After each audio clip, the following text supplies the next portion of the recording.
एक राजा और संत की बहुत ही ज्ञानवर्धक कहानी। नमस्कार दोस्तों, एक बार फिर से आपके अपने चैनल ज्ञान टुडे टीवी पर आपका हार्दिक स्वागत है। दोस्तों, एक संत हमेशा घूमते रहते और लोगों को धर्म कर्म के लिए प्रेरित करते थे। घूमते घूमते वे एक ऐसे राज्य में पहुंच गए जहां के राजा बहुत दानी और धर्म कर्म करने वाले थे, लेकिन उन्हें अपनी शक्ति पर और धन पर बहुत घमंड था।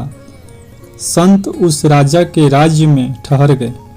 कुछ ही दिनों में राज्य के काफी लोग संत के पास अपनी समस्या लेकर पहुंचने लगे थे। संत अपने अनुभव से लोगों की समस्याओं का हल बता देते थे। उनके उपदेश सुनने के लिए लोगों की भीड़ लगने लगी थी। जब ये बात राजा को मालूम हुई तो राजा ने सोचा कि इस संत से एक बार मिलना चाहिए।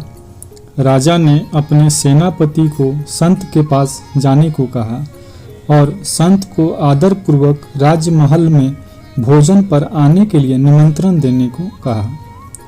सेनापति संत के पास पहुंचा तो संत ने सेनापति से आने का उद्देश्य पूछा तो सेनापति ने संत को राजा का संदेश बताया।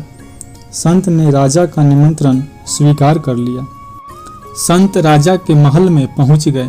राजा ने संत का बहुत अच्छी तरह सत्कार किया, खुद भोजन परोसा। खाने के बाद संत जाने लगे तो राजा ने कहा कि गुरुदेव, मैं आपको कुछ देना चाहता हूँ। आप अपनी इच्छा के अनुसार मुझसे कुछ भी मांग सकते हैं। मैं आपकी हर इच्छा पूरी कर सकता हूँ। मैं राजा हूँ और मेरे लिए कुछ भी असंभव नहीं है। संत समझ गए कि राजा को अपने धन पर और शक्ति पर बहुत घमंड है। उन्होंने कहा कि राजन, आप अपनी सबसे प्रिय चीज मुझे दान में दे दीजिए।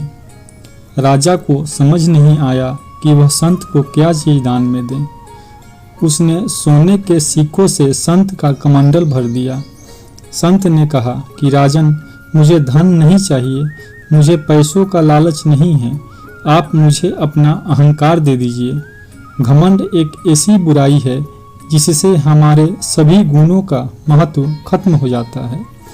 इस बुराई की वजह से आपके भी सारे गुण महत्वहीन हो जाते हैं। राजा को घमंड से बचना चाहिए। आपके पास जो भी धन संपत्ति है उस पर आपकी प्रजा का भी हक है, क्योंकि राजा के लिए उसकी प्रजा का सुख ही सर्वोपरि होता है। अपनी प्रजा की सेवा निस्वार्थ भाव से करें, तभी राजा का धर्म पूरा होगा। राजा को संत की बात समझ आ गई और उसने घमंड छोड़ने का संकल्प लिया।